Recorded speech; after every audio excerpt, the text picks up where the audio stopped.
नमस्कार दोस्तों, मैं अजय कुमावत हार्दिक स्वागत करता हूं आप सभी का आपके अपने यूट्यूब चैनल पे। दोस्तों, जैसा कि आपको पता है कि हमने शॉर्ट नोट्स के माध्यम से दिल्ली सल्तनत काल को पूरा किया। उसके अंदर आने वाले 5 वंशों का हमने अध्ययन किया। उसके बाद में हमने दोस्तों मुगल शासन का अध्ययन किया और आज हम बात करेंगे दोस्तों मुगल शासन व्यवस्था एंड सैन्य व्यवस्था की। यदि आपने दोस्तों पिछले वीडियोज़ नहीं देखे हैं तो आप चैनल के प्ले लिस्ट में जाइएगा, वहाँ से देख लीजिएगा, या आपको इस वीडियो के डिस्क्रिप्शन में भी लिंक दे दी जाएगी, वहाँ से भी आप दोस्तों उन वीडियोज़ को देख सकते हैं। साथ ही साथ आपको टेलीग्राम चैनल की लिंक दी जाएगी, वहाँ पर पे आप जुड़ जाइएगा, जहाँ से आपको दोस्तों इन नोट्स की पीडीएफ अवेलेबल हो जाएगी। और इन नोट्सों का दोस्तों बार बार रिवीजन कीजिए। आने वाले एग्जाम्स में दोस्तों वादा है मेरा, इन्हीं नोट्सों से दोस्तों आपको सब कुछ मिलेगा एग्जाम में देखने पर। तो दोस्तों अब बात करते हैं कि मुगल शासन व्यवस्था और सैन्य व्यवस्था कैसी थी। तो दोस्तों सबसे पहले हम बात करें कि प्रशासनिक विभाजन कैसा था। तो मुगलों के अंदर दोस्तों शासन व्यवस्था तो जो थी वो उसमें सबसे जो बड़ा आता था वो आता था साम्राज्य। यानी कि दोस्तों जैसे हमारे जैसे सबसे बड़ा होता है भारत देश है, उसके बाद में उसमें राज्य हैं, उसके बाद में दोस्तों उसके अंदर जिले हैं, और जिलों के अंदर दोस्तों तहसीलें हैं, तहसीलों में दोस्तों पंचायत समितियां हैं, ग्राम पंचायत है, ऐसे है। उसी प्रकार दोस्तों जो प्रशासनिक विभाजन था मुगलों का, उसमें सबसे बड़ा जो आता था वो आता था साम्राज्य। फिर उसके बाद में आता था दोस्तों सूबा, सूबा के बाद में आता था दोस्तों सरकार, और सरकार से छोटा था दोस्तों परगना। और दोस्तों सबसे जो छोटी इकाई थी प्रशासनिक विभाजन की मुगल में वो थी दोस्तों गांव। मुगलों की शासन व्यवस्था में प्रशासनिक विभाजन की सबसे छोटी इकाई थी गांव, और सबसे बड़ी जो इकाई थी वो थी साम्राज्य। इसके बाद हम बात करें दोस्तों केंद्रीय प्रशासन की। तो दोस्तों केंद्रीय प्रशासन में सर्वप्रथम व्यक्ति सम्राट होता था। दोस्तों केंद्रीय प्रशासन में सर्वप्रथम जो व्यक्ति हुआ करता था वो सम्राट होता था। राज्य की समस्त सैनिक असैनिक शक्तियाँ दोस्तों सम्राट में निहित होती थी। दोस्तों राज्य की जितने भी दोस्तों सैनिक असैनिक शक्तियाँ जो सम्राट में निहित हुआ करती थी। इसके बाद हम बात करें कि दोस्तों सम्राट के पदाधिकारी, एक दृष्टि में हम देख लेते हैं कि सम्राट के पदाधिकारी कौन कौन से हुआ करते थे। जिस प्रकार दोस्तों आज हमारे मंत्री हुआ करता है, राष्ट्रपति हुआ करता है, और दोस्तों इसके अलावा जितने भी दोस्तों अन्य छोटे मोटे मंत्री होते हैं, विधायक हो गया, सांसद हो गया, उसी प्रकार दोस्तों अलग अलग लोगों के पद बटे हुए होते थे। उस समय मुगल व्यवस्था के अंदर भी दोस्तों ऐसे कुछ पद हैं जो सम्राट के अधीन आते थे, सम्राट के पदाधिकारी थे। उनकी हम बात कर लेते हैं। तो इनमें आता था दोस्तों वजीर। दोस्तों वजीर का पद आता था दोस्तों मुगल शासन में। इसके अलावा दोस्तों शाही दीवान हुआ करता था, मीर बख्शी हुआ करता था, सदर उस सुदूर हुआ करता था, काजी उल कुजात हुआ करता था, मीर ए सामा, मीर ए आतिश। इसके अलावा अगर हम बात करें दोस्तों तो दोस्तों जो वजीर हुआ करता था वो दोस्तों एक प्रधानमंत्री के बराबर हुआ करता था। और जो शाही दीवान होता था दोस्तों, शाही दीवान का मतलब है दोस्तों जो अकाउंट होता था, यानी कि दोस्तों हम बात करें खजाने की जो देख रेख करने वाला होता था, वित्त मंत्री हुआ करता था उस समय शाही दीवान, वित्त मंत्री कहलाता था शाही दीवान। इसके बाद में हम बात करें मीर बख्शी की। तो दोस्तों जो मीर बख्शी होता था वो सैन्य विभाग का अध्यक्ष हुआ करता था। सैन्य विभाग मतलब जितना भी सेना का जो कार्य होता था वो मीर बख्शी संभाला करता था, सैन्य विभाग का अध्यक्ष हुआ करता था। इसके अलावा दोस्तों सदर उस सुदूर जो है वो धार्मिक मामलों का मंत्री हुआ करता था। दोस्तों धार्मिक जितने भी कार्य हुआ करते थे उनका देखभाल का जिम्मा किसके अंदर था, वो था दोस्तों सदर उस सुदूर के अंतर्गत। इसके बाद में है काजी उल कुजात। तो दोस्तों काजी उल जो कुजात है वो न्याय विभाग का अध्यक्ष होता था। दोस्तों एक तरह से अगर हम कहें कि ये दोस्तों जो एक तरीके से वकील के जो ऊपर जो होता है जज, उस तरह दोस्तों ये कार्य करता था। काजी उल कुजात न्याय विभाग का अध्यक्ष हुआ करता था। दोस्तों इसके बाद में है दोस्तों मीर ए सामा। तो दोस्तों शाही घराने की दोस्तों देखभाल करने वाला व्यक्ति मीर ए सामा कहलाता था। इसके बाद में है दोस्तों मीर ए आतिश का जो पद हुआ करता था दोस्तों वो तोपखाने के प्रमुख अधिकारी का हुआ करता था। दोस्तों मीर ए आतिश यानी कि जो दोस्तों तोपखाने का प्रमुख अधिकारी होता था उसका हुआ करता था। दोस्तों इसके बाद हम देखें दोस्तों मीर ए बहर। तो दोस्तों मीर ए जो बहर है वो जल बेड़े का प्रमुख अधिकारी हुआ करता था। दोस्तों जो जल बेड़ा होता था उसका प्रमुख अधिकारी कौन होता था, मीर ए बहर। इसके बाद में है मीर ए मुंशी। पत्राचार विभाग का जो अधिकारी होता था वो मीर ए मुंशी हुआ करता था। इसके बाद में है मुहत्सिब। तो धार्मिक अधिकारी को मुहत्सिब कहा जाता था। दोस्तों दरोगा ए डाक चौकी। तो दोस्तों डाक और जो गुप्तचर विभाग का प्रमुख होता था वो दरोगा ए डाक चौकी कहलाता था। आज के समय में जो डाक आता है वो दोस्तों उस समय जो डाक का विभाग अधिकारी होता था वो दरोगा ए डाक चौकी कहलाता था। इसके बाद में हम बात करें दोस्तों केंद्रीय प्रशासन की। तो दोस्तों औरंगजेब के समय में असद खान ने सर्वाधिक 31 वर्षों तक दीवान के पद पर कार्य किया था। दोस्तों औरंगजेब के समय की बात है कि असद खान नाम का जो पदाधिकारी था उसने सर्वाधिक 31 वर्षों तक दोस्तों दीवान के पद का कार्य किया था। इसके बाद में है दोस्तों नेक्स्ट, मीर बख्शी द्वारा सरकत नाम के पत्र पर हस्ताक्षर के बाद ही सेना को हर महीने वेतन मिल पाता था। दोस्तों मीर बख्शी द्वारा जो सरकत नाम का जो पत्र होता था उस पर हस्ताक्षर कर देता, सैन्य विभाग का जो अध्यक्ष होता था वो होता था दोस्तों मीर बख्शी। और जब तक वो मीर बख्शी हस्ताक्षर नहीं करता था सरकत नाम के पत्र पर, तब तक दोस्तों सेना को हर महीने का वेतन नहीं मिल पाता था। और जब दोस्तों मीर बख्शी सरकत नाम के पत्र पर हस्ताक्षर कर देता था उसके बाद दोस्तों सेना को हर महीने का वेतन मिल पाता था। इसके बाद में हम बात करें दोस्तों प्रांतीय प्रशासन की, तो दोस्तों प्रांतों को सूबा कहा जाता था। प्रांतों को क्या कहा जाता था तो दोस्तों सूबा कहा जाता था। प्रांतीय प्रशासन को व्यक्तिगत करने का श्रेय किसको जाता है दोस्तों, अकबर को जाता है। दोस्तों प्रांतीय व्यवस्था को, प्रांतीय प्रशासन को व्यवस्थित करने का श्रेय जाता है दोस्तों अकबर को जाता है। प्रांतीय प्रशासन केंद्रीय प्रशासन का प्रतिरूप था दोस्तों। प्रांतीय जो प्रशासन था वो केंद्रीय प्रशासन यानी कि हमारी जो वर्तमान समय में दोस्तों सेंट्रल गवर्नमेंट है उसी के समान मुगल शासन में प्रांतीय शासन हुआ करता था, प्रांतीय प्रशासन। इसके बाद में है दोस्तों नेक्स्ट प्रांत के पदाधिकारी। तो दोस्तों प्रांत के पदाधिकारियों की अगर हम बात करें तो पहला था दोस्तों इसमें सूबेदार। दोस्तों यह सम्राट के प्रतिनिधि के रूप में कार्य करता था। दोस्तों इसका मुख्य कार्य कानून व्यवस्था को बनाए रखना था। इसे सैनिक एवं न्यायिक अधिकार भी दोस्तों प्राप्त थे। दोस्तों यानी कि दोस्तों ये सेना के ऊपर भी नियंत्रण रख सकता था। और न्यायिक जो अधिकार होते हैं जिनमें दोस्तों हम चाहें कि न्याय और अन्याय की बात हो तो उनमें भी दोस्तों जो सूबेदार होता था वो सम्राट के प्रतिनिधि के रूप में कार्य करता था। एक तरह से दोस्तों वो सम्राट की तरह निर्णय ले सकता था। तो इसका मुख्य कार्य कानून व्यवस्था को बनाए रखना था दोस्तों सूबेदार का। इसके बाद में है दोस्तों दीवान। दोस्तों यह प्रांत का वित्त मंत्री होता था। दोस्तों दीवान किसको कहा जाता था, प्रांत के वित्त मंत्री को दोस्तों दीवान कहा जाता था। यह अपने कार्य के लिए दोस्तों केंद्र के प्रति उत्तरदायी था। दोस्तों यानी कि दोस्तों जो सेंट्रल गवर्नमेंट की अगर हम बात करें तो उसी तरह दोस्तों सेंट्रल गवर्नमेंट में जो वित्त मंत्री होता है दोस्तों केंद्रीय वित्त मंत्री, उसी प्रकार दीवान हुआ करता था मुगल शासन में। इसके बाद में है दोस्तों बख्शी। यह प्रांतों में सेना की देखभाल और उनके निरीक्षण के लिए था। दोस्तों सेना की देखभाल और निरीक्षण का कार्य किसके अंतर्गत था, बख्शी के अंतर्गत आता था कि कोई सेना किस तरह से कार्य कर रही है, सेना के अंदर सब कुछ ठीक चल रहा है या नहीं चल रहा है। तो ये सेना की देखभाल का कार्य भी किसके अंतर्गत था, बख्शी के अंतर्गत। इसके बाद में है दोस्तों सद्र। यह प्रांतों में धार्मिक हितों की रक्षा करता था। दोस्तों धार्मिक हितों में जितने भी कार्य होते थे वो किसके जिम्मे हुआ करते थे दोस्तों, सद्र के। इसके बाद में है काजी। तो दोस्तों सूबेदार के बाद यह प्रांत का सर्वोच्च न्यायाधीश होता था। दोस्तों काजी दोस्तों सूबेदार जो था जिसको दोस्तों धर्म की कानून की रक्षा के लिए बनाया गया था, उस सूबेदार के बाद में दोस्तों प्रांत का सबसे ऊंचा न्यायाधीश कौन हुआ करता था, काजी हुआ करता था। दोस्तों इसके बाद हम बात करें दोस्तों सरकार या जिले का प्रशासन। सरकार या जिले का प्रशासन कैसा था, तो दोस्तों जिले को सरकार कहा जाता था उस समय। प्रत्येक सूबा अनेक जिलों में विभाजित था। जिस प्रकार दोस्तों आज के समय में जो राज्य है वो अनेक जिलों में बटा हुआ होता है, उसी प्रकार मुगल शासन की अगर हम बात करें तो दोस्तों प्रत्येक सूबा जो था दोस्तों वो अनेक जिलों में विभाजित होता था। इसके बाद हम बात करें दोस्तों जिले के पदाधिकारियों की, तो दोस्तों सरकार या जिले के पदाधिकारियों की अगर हम बात करें तो इसमें आता है दोस्तों पहला फौजदार। यह जिले का प्रमुख अधिकारी था। दोस्तों यह सैनिक अधिकारी होता था। जिले में कानून व्यवस्था को बनाए रखना इसका मुख्य कार्य होता था। दोस्तों जो जिला होता था उस समय उसको दोस्तों सरकार भी कहा जाता था और उसका जो प्रमुख कार्य होता था कानून व्यवस्था का वो कौन देखता था दोस्तों, फौजदार। इसके बाद में है दोस्तों अमल गुजार। तो दोस्तों यह जिले का वित्त अधिकारी होता था। दोस्तों जिले का वित्त अधिकारी अलग होता था दोस्तों, और जो दोस्तों सेंटर यानी कौन केंद्रीय की अगर हम बात करें तो वो अलग हुआ करते थे उस समय भी, और आज भी दोस्तों अलग अलग होते हैं। आपने देखा होगा राज्य मंत्री और केंद्रीय मंत्री दोनों अलग अलग होते हैं। उसी तरह दोस्तों मुगल शासन में भी ऐसा ही था। अमल गुजार जो था दोस्तों वो जिले का वित्त अधिकारी हुआ करता था।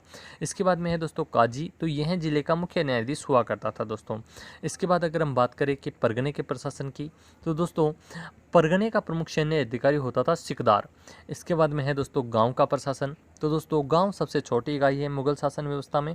मुगल शासक गांव को एक स्वायत्त संस्था मानते थे। दोस्तों मुगल शासक जो होते थे वो गांव को एक स्वायत्त संस्था मानते थे जिसके प्रशासन का उत्तरदायित्व मुगल अधिकारियों को नहीं दिया जाता था, बल्कि परंपरागत ग्राम पंचायतें ही अपने गाँव की सुरक्षा, सफाई एवं शिक्षा आदि की देखभाल करती थी। यानी कि दोस्तों जो गाँव होते थे उन पर शासक जो होता था मुगलों का वो उस पर ध्यान नहीं देता था। गांव दोस्तों एक स्वायत्त संस्था मानी जाती थी उस समय, यानी कि दोस्तों गांव के खुद के लोग यानी कि उस पंचायत का मुखिया या जो भी दोस्तों उस गांव की देखभाल करता है वो स्वयं दोस्तों उस गांव की सफाई की, शिक्षा की, सुरक्षा की, सबकी खुद ध्यान रखेंगे।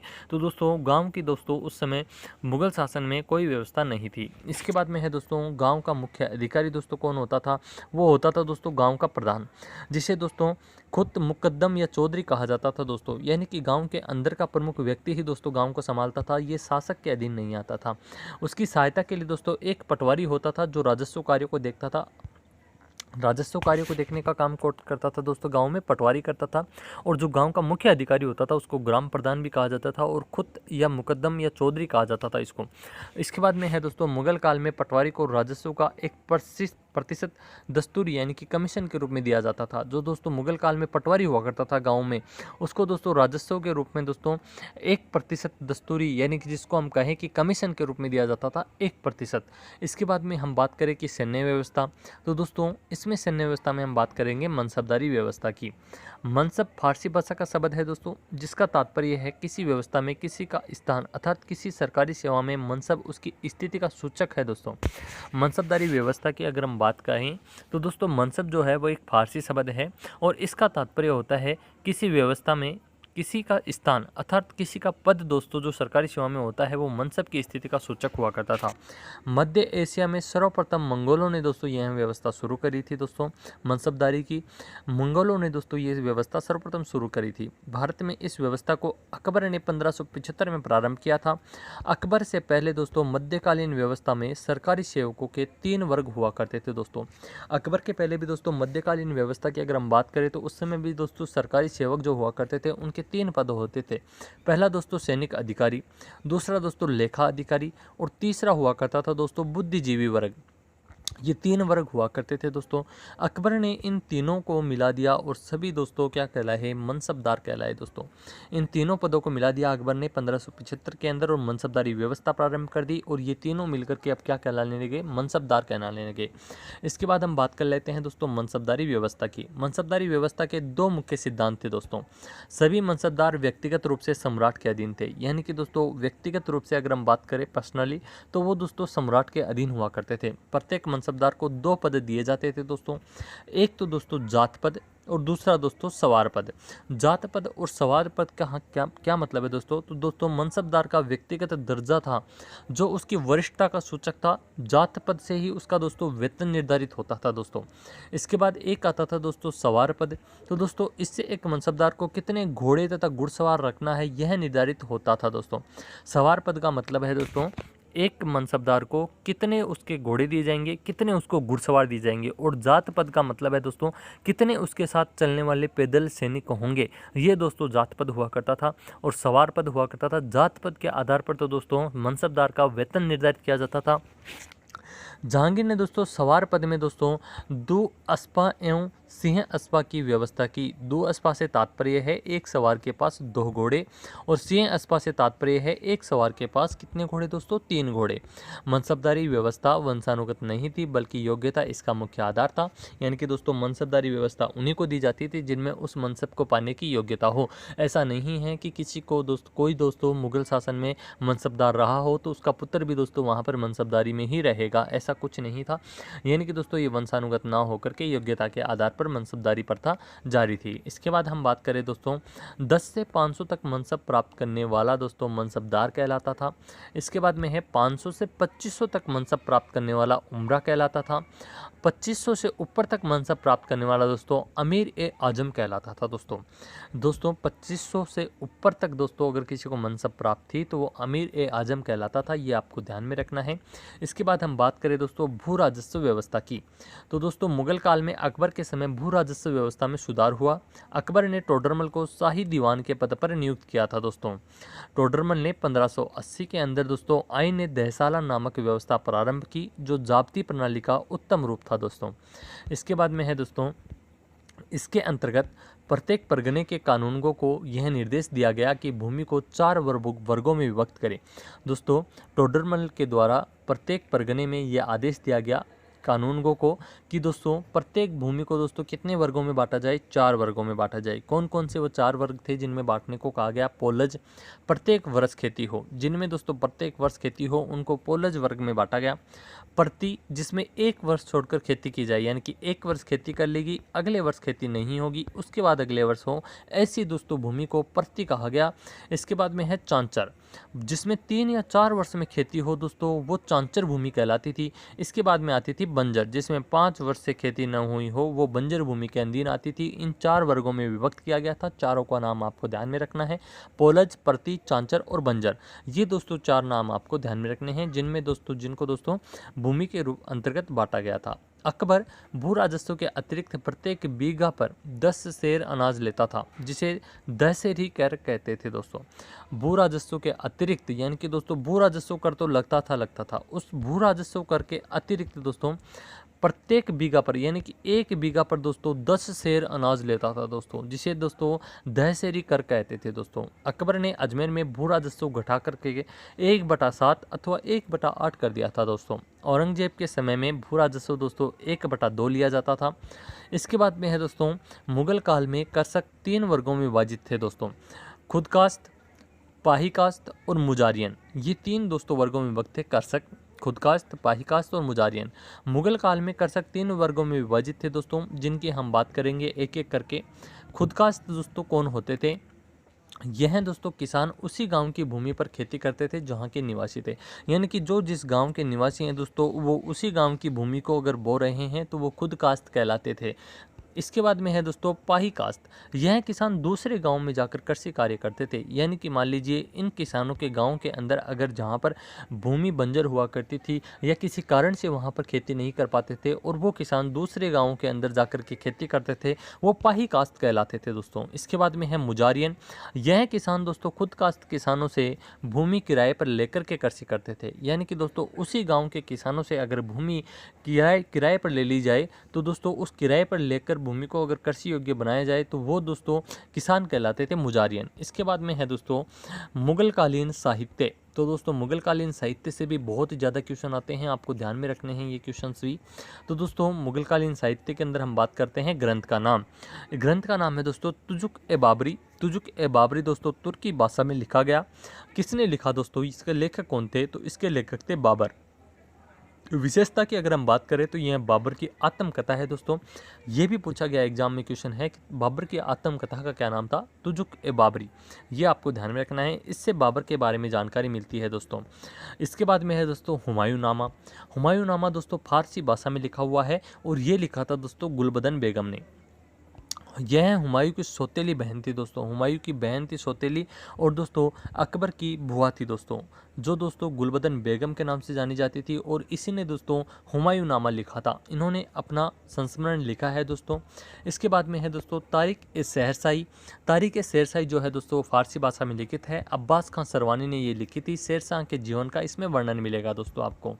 इसके बाद में नेक्स्ट अगर हम बात करें तो दोस्तों अकबरनामा। अकबरनामा दोस्तों अब्दुल्ला फैजी सर हिंदी ने लिखा था।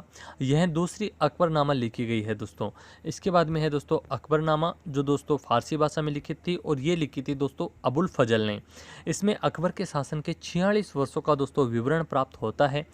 अकबरनामा 3 खंडों में विभक्त है। इसका तीसरा खंड दोस्तों आइन-ए-अकबरी, जिसमें अकबर के प्रशासनिक नीतियों का वर्णन है दोस्तों।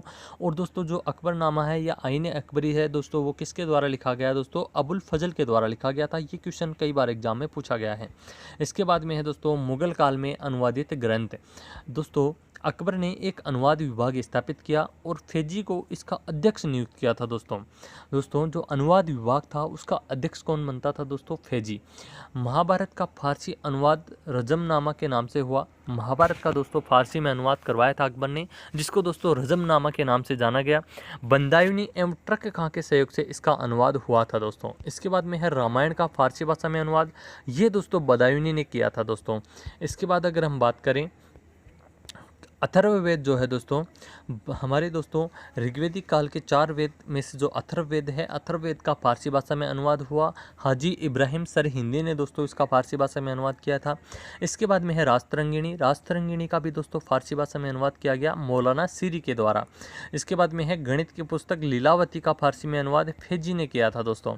पंचतंत्र का फारसी अनुवाद दोस्तों अबुल फजल ने अनवर ए सुहाइली नाम से किया था दोस्तों। अबुल फजल ने किसके नाम से किया? अनवर ए सुहाइली। दोस्तों पंचतंत्र के अंदर जितनी भी कहानियां हैं उनका फारसी में अनुवाद किया गया। पंचतंत्र दोस्तों विष्णु शर्मा द्वारा लिखी गई पुस्तक है जिसमें दोस्तों मजेदार दोस्तों जानवरों की कहानियां हैं। इसके बाद में है दोस्तों मुद्रा प्रणाली। तो दोस्तों जो मुद्रा प्रणाली है वो मुगल काल में सोने, चांदी एवं तांबे की मुद्राओं का प्रचलन था दोस्तों। मुगल कालीन मुद्रा गोल एवं चौकोर होती थी, जिनमें दोस्तों टकसाल का नाम, सम्राट का नाम और जारी किए गए वर्ष का नाम अंकित होता था दोस्तों। यानी कि टकसाल का नाम यानी कि जहाँ से दोस्तों वो मुद्रा बन के आई है, सम्राट का नाम यानी कि जिसके समय ये मुद्रा बनी है उस शासक का नाम, और जारी किए गए वर्ष का नाम दोस्तों उस सिक्के पर अंकित हुआ करता था मुगल कालीन मुद्रा के ऊपर, और ये गोल और चौकोर आकार में हुआ करती थी दोस्तों। सोने की सर्वाधिक प्रचलित मुद्रा इलाही थी, जिसका प्रचलन दोस्तों किसने किया? अकबर ने किया था दोस्तों। इसके बाद में है चांदी की मुद्रा में रुपया महत्वपूर्ण था, इसका प्रचलन शेरशाह सूरी ने किया था। इलाही और रुपया में दोस्तों 1:10 का अनुपात था दोस्तों। यानी कि इलाही अगर आपको 1 मिलेगी तो उस समय दोस्तों रुपये दोस्तों उसके समान 10 मिल जाएंगे। जलाली नामक चांदी की मुद्रा का प्रचलन अकबर ने करवाया था, यह रुपये के आधे के बराबर थी। इसके बाद में है दोस्तों मुगल काल में रुपया और दाम दोस्तों 1:40 के अनुपात में थे दोस्तों। अकबर की कुछ मुद्राओं में राम सीता का चित्र अंकित है दोस्तों, और देवनागरी लिपि में राम सिया लिखा गया है दोस्तों उसके अंदर। इसके बाद में है दोस्तों मुगल काल में आए विदेशी यात्री। दोस्तों राल्फ फिच नामक जो व्यक्ति था 1583 से लेकर के दोस्तों 1591 तक दोस्तों यह अकबर के समय में पहुंचने वाला अंग्रेज यात्री था दोस्तों। इसने फतेहपुर सीकरी एवं आगरा की तुलना लंदन से की थी दोस्तों। इसके बाद में आते हैं दोस्तों मुगल काल में कैप्टन हॉकिंस 1608 से 1611 ईस्वी में आते हैं। यह ईस्ट इंडिया कंपनी के प्रतिनिधि के रूप में जहांगीर के दरबार में पहुंचा था दोस्तों। जहांगीर ने इसे दोस्तों 400 का मनसब प्रदान किया था कैप्टन हॉकिंस को। इसके बाद अगर हम बात करें तो दोस्तों सर टॉमस रो आए थे 1615 से 1618 ईस्वी में। यह ब्रिटिश सम्राट जेम्स प्रथम के राजदूत के रूप में जहांगीर के दरबार में आया था दोस्तों। सर टॉमस रो वाला क्वेश्चन एग्जाम में पूछा हुआ है। ये मुगल काल के अंदर किस शासक के शासनकाल में आया? तो जहांगीर के शासनकाल में आया था। जहांगीर के दरबार में उपस्थित हुआ था। ब्रिटिश सम्राट जेम्स प्रथम का राजदूत था सर टॉमस रो, जो 1615 में आया था दोस्तों। इसके अलावा दोस्तों हम बात करें पित्रो डेलावले, तो दोस्तों 1623 से लेकर के 1626 के मध्य ये आया था। यह इतावली यात्री 1623 में सूरत पहुंचा था। इस समय जहांगीर शासक था दोस्तों। इसके अलावा दोस्तों पीटर मुंडी जो कि 1630 से 1634 ईस्वी में आया था। यह इतावली यात्री शाहजहां के शासनकाल में भारत की यात्रा पर आया था दोस्तों। इसके अलावा दोस्तों हम बात करें कि नेक्स्ट जो यात्री है वो है ट्रेवनियर।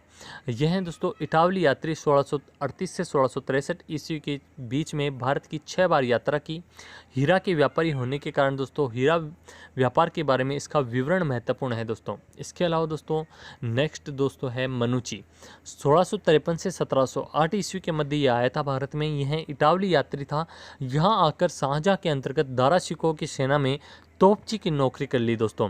बाद में चिकित्सक का पेशा अपनाया। तोपची का मतलब होता है दोस्तों तोप खाने को संभालने वाला, तोप चलाने वाला व्यक्ति तोपची कहलाता था।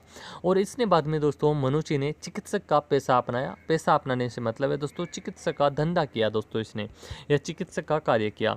इसके बाद में है दोस्तों बर्नियर। तो दोस्तों बर्नियर दोस्तों 1656 से 1707 ईस्वी के अंदर भारत आया था। शाहजहां के समय में भारत आया और शाहजहां के पुत्रों के बीच में उत्तराधिकारी के युद्ध का वर्णन किया था दोस्तों बर्नियर ने।